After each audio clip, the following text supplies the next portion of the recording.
Hello, beautiful people.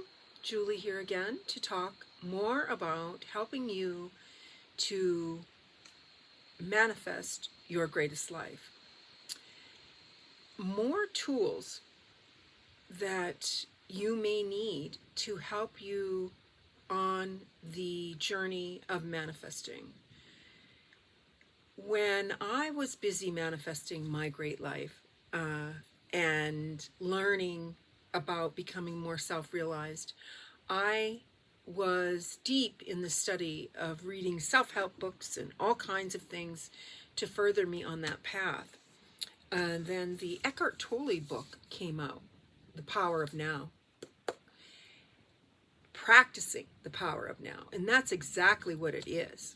You know, at the time, I didn't even think about it as being that.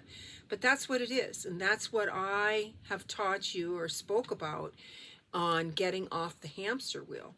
Well, I read the book and got to page 74 and went, oh, my goodness, I need to do some work. I realized it brought to the forefront that I was on that hamster wheel. This was many years ago when I picked up this book, when it first came out. And it really woke me up. So it may be something that you want to get, and it may help you on your journey of becoming more self-realized. It certainly did help me. I had to stop reading the book because I was fine reading it, but I wasn't where the book wanted me to be. I was noticing that I would read a page or two, 3 mostly, and then I would be back on a journey somewhere else. And that I call the hamster wheel of the mind. And it would take me over. And I decided at page 74 that I had more work to do. So I would do this practice of getting off the hamster wheel and not rehearsing those old things that were going around in my head. At the time, I was very active in the community, as I basically always have been my whole life. But I was busy on a city council, running a organization to better the city, and doing a lot of volunteer work, going to a lot of meetings. And these meetings and these conversations that I was having with different individuals would replay in my mind. And I had to stop that. It was eating up my time and my productivity. And it certainly wasn't helping me to live in the now. So once I realized that even though I was going through the motions of waiting on my customers and hanging out with the family and doing all these things, my mind would go back to these scenarios. And it wasn't good because I wasn't living in the now, like the book says. So I had to really do some work, because what that means, people, if you're not living in the now and enjoying the moment that you're living in to the total fullest that you possibly can, then you're missing out in life itself. You're either living in the past or you're on some future timeline that doesn't exist. So I had to really pull back and really practice that work of staying in the now. And it was a lot of talking to myself, you know, to gain back my power.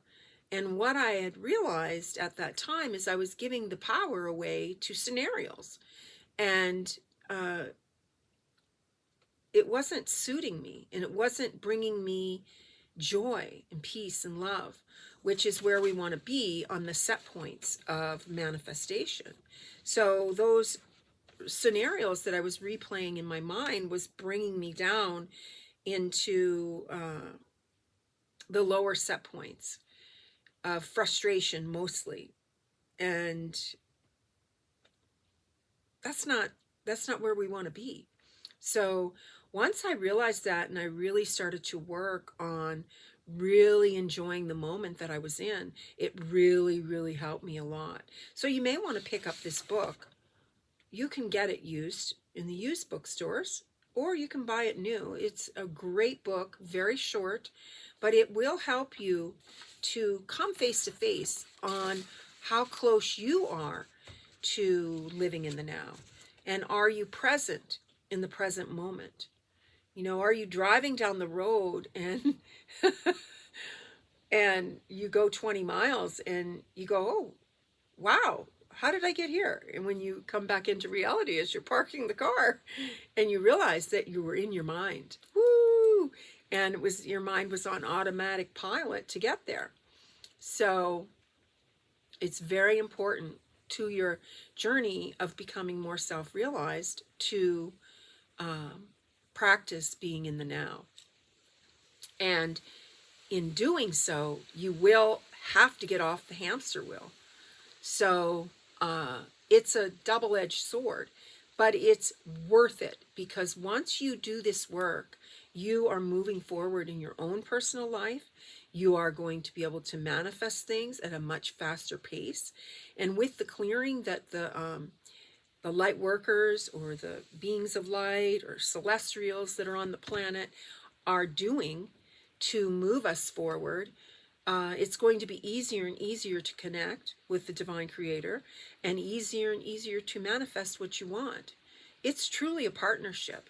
And as we move forward on our journey to increase our awareness of where we're personally at, we then are helping the collective consciousness move forward in great leaps and bounds. So with that said, you and I on this journey need to examine where we are at. This book triggered it for me. It may work for you, to help you slow your mind down and go, whoa, whoa, whoa, this is not serving me. I was already in that meeting and we already discussed it and we had a final decision. So there's no need to keep going over it. It may have not went the way you wanted it to go, or it may have, but there's no need to keep rehashing in the mind, because that pulls you out of the now. And where you find manifestation, the perfect, juiciest, best manifestation point is in the now. It doesn't happen in the future, and it doesn't happen in the past. Those things aren't here. One of them has already happened, and one of them is yet to happen. So you will manifest the greatest things in the presence of your now being. So that is a tool for you to work on pulling yourself off the hamster wheel. And yes, in the beginning, my dear friends, it is dragging yourself right off of it. But as you keep practicing and be light and sweet to yourself, don't be hard on yourself and don't punish yourself. As you move through the ideas that are popping in your head and see where they're at and where they're coming from, be gentle. You'll find out very quickly where you're at if you're holding judgment or shame or other lower vibrational emotions up against your own self. So you'll be able to see where you need to do the work. It's really, truly acceptance, and it's okay. It's a program that was played on us to hold us in this perpetual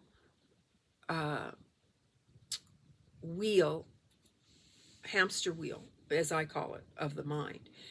Once you are cognizant and you admit you're there, you just be soft, laugh at yourself and say, I gotcha. Not going there. That was yesterday. That was 2 hours ago. It's done and over with. What am I doing now? How can I pull myself back into the present? Look at the people you're surrounded with and connect with them and focus on being in the now. Listen, there's a jet flying by. That's a synchronicity there.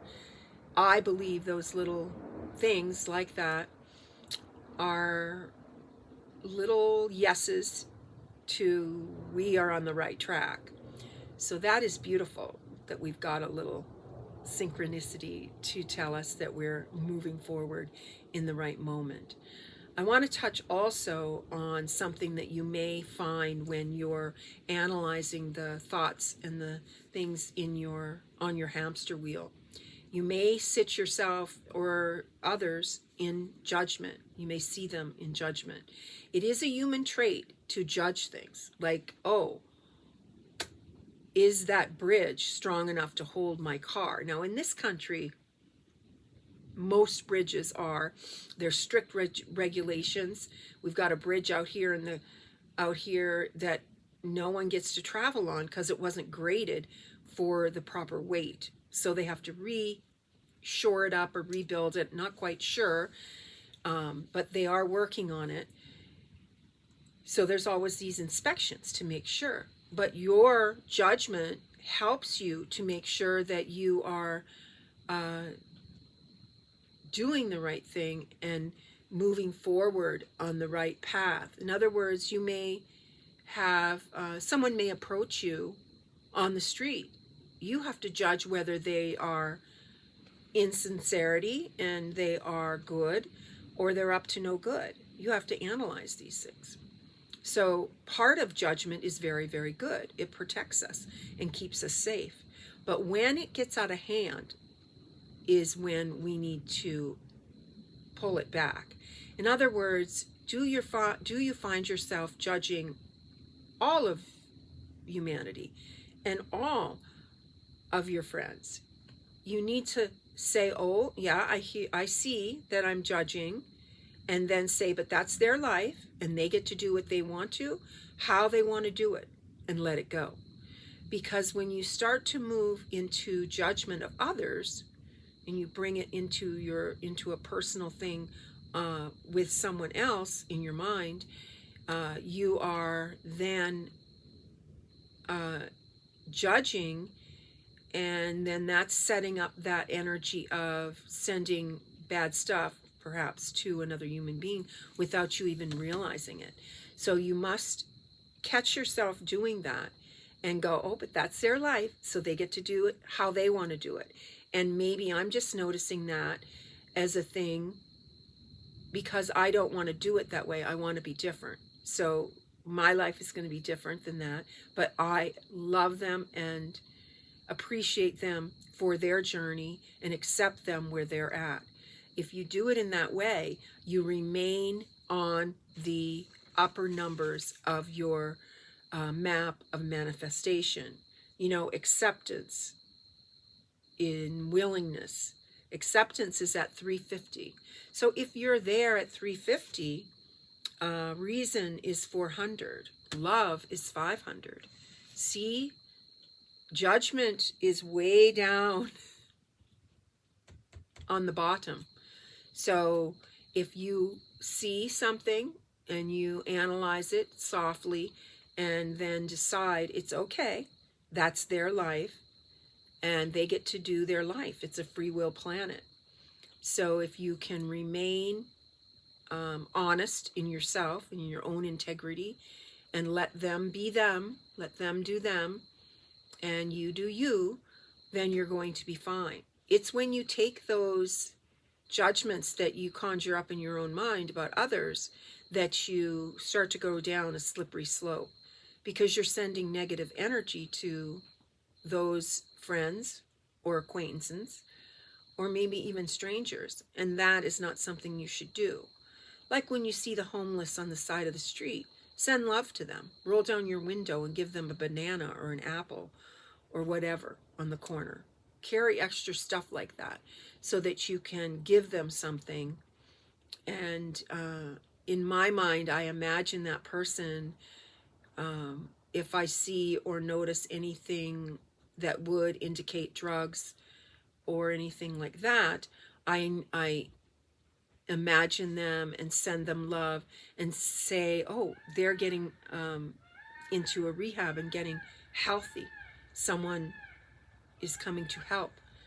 And my offering to them would be a little bit of food, a banana or an apple, something that they can carry with them when they have a moment to sit and eat.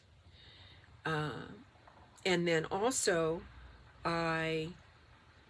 if I see someone is having mental illness bouts, then I also will um, imagine that they are getting the treatment that they need to move forward in their journey on life. I believe in my own journey that we've all been in all of these situations, and it is something that we've all experienced one time or another. We've been back many, many times on the planet. I believe that. That's the side of reincarnation. So, um, if you are not resonating with reincarnation, then it's your ancestors that have been on this journey. But we, as individuals and ancestors, have been down many roads over and over. And now is the time for us to come into peace, love, harmony, and joy. And if you want to stay in that vibrational set point, then you need to really be gentle to all the human beings you see, and save the judgment for, oh, is it too stormy for me to go out? Oh, is it too much water on that road to drive? Those are the things that judgment is good for, but not judging others. Yes, you can say, oh, that behavior is not something I want to do in my life. But then you just say, wow, thank you, Divine, for showing me something that I'm deciding not to do. So with that, my dear ones, I will sign off. We will touch base again very soon. Have a very good evening or morning or afternoon, wherever you hail. And happy manifesting, beautiful people. If you have or would like to hear about more interesting things and more topics, please put a message in the messages and I will work up something. Next video I am hoping to post will be about my actual manifestations and different affirmations that I say repeatedly to help me along my journey. I am grateful for all of the shares, all of the likes, and all of the subscribes. Thank you so much, and have a wonderful, wonderful life manifesting your perfect and beautiful life. Thank you. Julie Gunn, signing off.